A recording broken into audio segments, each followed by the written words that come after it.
Breach course post test standard 5th subject Urdu. Bridge course बात की जांच जमात पंजुम मज़मून उर्दू। इस वीडियो में हम उर्दू का पेपर हल करेंगे। उर्दू का पेपर किस तरह हल किया गया है समझने के लिए वीडियो मुकम्मल देखिए।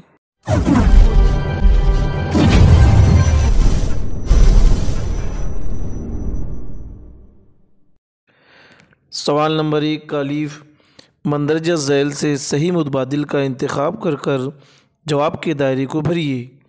यहाँ पर आपको सवालात दिए गए हैं और सवालात के लिए 4 ऑप्शन दिए गए हैं। सही जवाब तलाश कर आपको यहाँ पर 4 दायरे दिए गए हैं। इस तरह से आपको 4 ऑप्शन दिए गए हैं और जवाब के लिए 4 दायरे दिए गए हैं, 1 2 3 4। जिस नंबर का ऑप्शन सही होगा उस नंबर के दायरे को आपको भरना है। सवाल नंबर 1, अल्लाह का नाम लेकर खाली जगह महकती है। यहाँ पर 4 ऑप्शन दिए गए हैं। नंबर 1 तितलियाँ, नंबर 2 कलियाँ, नंबर 3 डालियाँ, नंबर 4 बालियाँ। तो यहाँ पर सही जवाब कलियाँ है, तो हमें नंबर 2 के दायरे को भरना है। इस दायरे को हम इस तरह भरेंगे। सवाल नंबर 2, हमारे मुल्क का कौमी परिंदा खाली जगह है।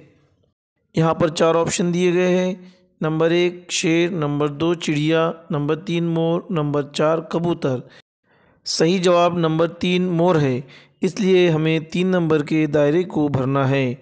हम इस दायरे को इस तरह भरेंगे। दायरे को बराबर सही तरीके से भरना है, ना दायरे के बाहर जाना है ना दायरे को खाली रखना है। सही तरीके से दायरे को भरना है। सवाल नंबर 3, किसान को कौन सा घड़ा दिखाई दिया। ऑप्शन नंबर 1 पीतल, ऑप्शन नंबर 2 सोना, ऑप्शन नंबर 3 चांदी, ऑप्शन नंबर 4 लोहा। सही जवाब ऑप्शन नंबर 1 पीतल का घड़ा किसान को दिखाई दिया था, इसलिए हम ऑप्शन नंबर 1 में इस तरह दायरे को भरेंगे। सवाल नंबर 4, बारिश ज़ोर, इसी तरह बादल खाली जगह। बारिश का ज़ोर होता है और बादल की गरज होती है, इसलिए सही जवाब ऑप्शन नंबर 2 है। इसलिए हम 2 नंबर के ऑप्शन को इस तरह भरेंगे। सवाल नंबर 5, शायर के पड़ोसी कैसे हैं। ऑप्शन नंबर 1 भोले भाले, ऑप्शन नंबर 2 सीधे साधे, ऑप्शन नंबर 3 लड़ाकू, ऑप्शन नंबर 4 गुस्से वाले।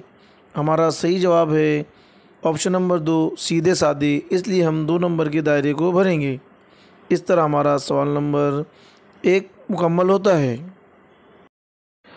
सवाल नंबर 1 का बे मुनासिब जगह तशदीद लगाकर लफ्ज़ों को दोबारा लिखिए। यहाँ पर चंद लफ्ज़ दिए गए हैं, उन लफ्ज़ों पर हमको तशदीद लगाना है और दोबारा उन लफ्ज़ों को लिखना है। नंबर 1 मक्का, मक्का में काब 2 मरतबा पढ़ा जा रहा है, इसलिए काब पर तशदीद लगाएंगे। नंबर 2 चक्कर, चक्कर में काब को 2 मरतबा पढ़ा जा रहा है, इसलिए काब पर तशदीद लगाएंगे। मुतासल, मुतासल में स्वाद को 2 मरतबा पढ़ा जा रहा है, इसलिए स्वाद पर तशदीद लगाएंगे। नंबर 4 ताज्जुब, ताज्जुब में जीम को 2 मरतबा पढ़ा जा रहा है, इसलिए जीम पर तशदीद लगाएंगे। इस तरह हमारा सवाल नंबर 1 का बे मुकम्मल होता है। सवाल नंबर 2 का अलीफ कौसैन में दिए गए अल्फाज की मदद से खाली जगह पुर कीजिए।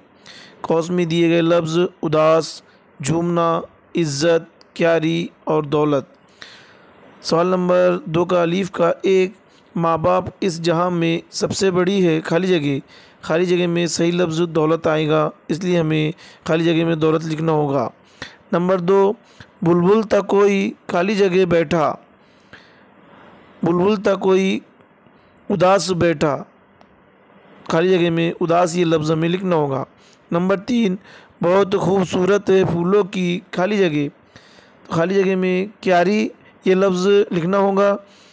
नंबर 4 हवा में दरख्तों का वो खाली जगह में झूमना ये लफ्ज़ लिखना होगा हमें। इस तरह सवाल नंबर 2 का अलीफ हमारा मुकम्मल होता है। सवाल नंबर 2 का बे मंदरजा झैल जुमलों में ज़माने की किस्म पहचान कर लिखिए। यहाँ पर 3 जुमले दिए गए हैं, हमें जुमले गौर से पढ़ना है और सामने दिए गए कौस में सही ज़माने का नाम लिखना है। नंबर 1, हम पूना गए थे। इस जुमले में काम मुकम्मल हो चुका है, यानी काम गुज़रे हुए ज़माने में हो चुका है। गुज़रे हुए ज़माने को ज़माने माज़ी कहते हैं, इसलिए हम कौस में ज़माने माज़ी लिखेंगे। नंबर 2, मैं तुम्हें गुलाब जामुन नहीं दूंगा। ये काम आने वाले ज़माने में होने वाला है, इसलिए हम इस ज़माने को मुस्तकबिल कहते हैं, इसलिए कौस में हम ज़माने मुस्तकबिल लिखेंगे। नंबर 3, बच्चे खेल रहे हैं।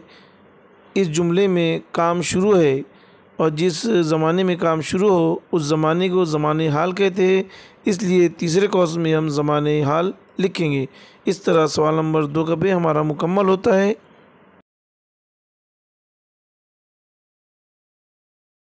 सवाल नंबर 3 का अलीफ जुदूल मुकम्मल कीजिए। यहाँ पर एक जुदूल दिया गया है। जुदूल में एक हिस्से में वाहिद लिखा हुआ है, दूसरे हिस्से में जमा लिखा हुआ है।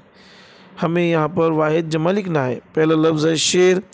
शेर वाहिद है। शेर की जमा अशार होता है, इसलिए हम खाली जगह में अशार लिखेंगे। नंबर 2, खाली जगह है और उसके सामने कुतुब लिखा हुआ है। कुतुब जमा है। कुतुब का वाहिद किताब होता है, इसलिए हम खाली जगह में किताब लिखेंगे। नंबर 3, आलिम। आलिम वाहिद है। आलिम की जमा उल्मा होता है, इसलिए हम आलिम के सामने दी गई खाली जगह में उल्मा लिखेंगे। नंबर 4, इनामात। इनामात जमा है, इसलिए हम दी गई खाली जगह में इनाम लिखेंगे। इनाम उसका वाहिद है। नंबर 5, घड़ी। घड़ी वाहिद है, इसलिए हम उसके सामने उसकी जमा घड़ियाँ लिखेंगे। नंबर 6, रास्ते। रास्ते जमा है, इसलिए रास्ते के सामने दी गई खाली जगह में हम रास्ता लिखेंगे। इस तरह हमारा सवाल नंबर 3 का अलीफ मुकम्मल होता है। सवाल नंबर 3 का भी एक लफ्ज़ में जवाब लिखिए। दिए गए सवालों के जवाब हमें सिर्फ़ एक लफ्ज़ में लिखना है। सवाल नंबर 1, बादशाह अकबर के वज़ीर का नाम। बादशाह अकबर के वज़ीर का नाम बीरबल था, इसलिए कौस में हम बीरबल लिखेंगे। नंबर 2, अपने पड़ोसी का नाम लिखिए। हमें यहाँ अपने पड़ोसी का नाम लिखना है। हम यहाँ पे अपने पड़ोसी का नाम लिखेंगे। नंबर 3, मार्च के बाद आने वाला महीना। मार्च के बाद अप्रैल महीना आता है, इसलिए हम कौस में अप्रैल लिखेंगे। नंबर 4, सिमतें कितनी होती है। सिमतें 4 होती है, इसलिए हम कौस में 4 लिखेंगे। इस तरह हमारा सवाल नंबर 3 का बेमुकम्मल होता है। सवाल नंबर 4, तस्वीरें देखकर चीज़ों के नाम लिखिए। यहाँ बॉक्स में तस्वीर दी गई है। इन तस्वीर को आपको देखना है और उनके नाम लिखना है। तो चलिए तस्वीर के नाम लिखते हैं। यहाँ पहले नंबर पर शर्ट की तस्वीर है, इसलिए हम शर्ट लिखेंगे। दूसरे नंबर पर कान की तस्वीर है, इसलिए कान लिखेंगे। तीसरे नंबर पर हाथी की सूंड है, इसलिए हम यहाँ पर सूंड लिखेंगे। चौथे नंबर पर गाजर की तस्वीर है, इसलिए हम गाजर लिखेंगे। 5वें नंबर पर पतंग की तस्वीर है, इसलिए हम पतंग लिखेंगे। 6ठे नंबर पर घंटा है, इसलिए हम घंटा लिखेंगे। 7वें नंबर पर किताब है, इसलिए हम किताब लिखेंगे। 8वें नंबर पर तराजू की तस्वीर है, इसलिए हम तराजू लिखेंगे। 9वें नंबर पर बल्ले की तस्वीर है, इसलिए हम बल्ला लिखेंगे। 10वें नंबर पर तरबूज की तस्वीर है, इसलिए हम तरबूज लिखेंगे। 11वें नंबर पर हथौड़ा है, इसलिए हम हथौड़ा लिखेंगे। 12वें नंबर पर बोतल की तस्वीर है, इसलिए हम बोतल लिखेंगे। 13वें नंबर पर आइसक्रीम की तस्वीर है, इसलिए हम आइसक्रीम लिखेंगे। 14वें नंबर पर मेज़ की तस्वीर है, इसलिए हम मेज़ लिखेंगे। 15वें नंबर पर हवाई जहाज़ की तस्वीर है, इसलिए हम हवाई जहाज़ लिखेंगे। 16वें नंबर पर पैंट की तस्वीर है, इसलिए हम पैंट लिखेंगे। 17वें नंबर पर मोज़े की तस्वीर है, इसलिए हम मोज़े लिखेंगे। 18वें नंबर पर तितली की तस्वीर है, इसलिए हम तितली लिखेंगे। 19वें नंबर पर मोबाइल की तस्वीर है, इसलिए हम मोबाइल लिखेंगे। इस तरह हमें दी हुई तस्वीर के नाम लिखना है। तस्वीर को गौर से देखिए और खुशखत तस्वीर के नाम लिखिए। इस तरह ब्रिज कोर्स का पोस्ट टेस्ट मज़मून उर्दू बात की जांच मुकम्मल होती है। सवालिया पर्चा गौर से पढ़िए, सवालात को गौर से पढ़िए और इत्मीनान से जवाबात लिखिए। वीडियो को बगौर देखिए और पेपर किस तरह हल किया गया है समझिए। इस तरह आज हमारे ब्रिज कोर्स का उर्दू मज़मून का पोस्ट टेस्ट मुकम्मल होता है। थैंक यू, शुक्रिया। Subscribe, like, comments and share my channel SBM Education Group.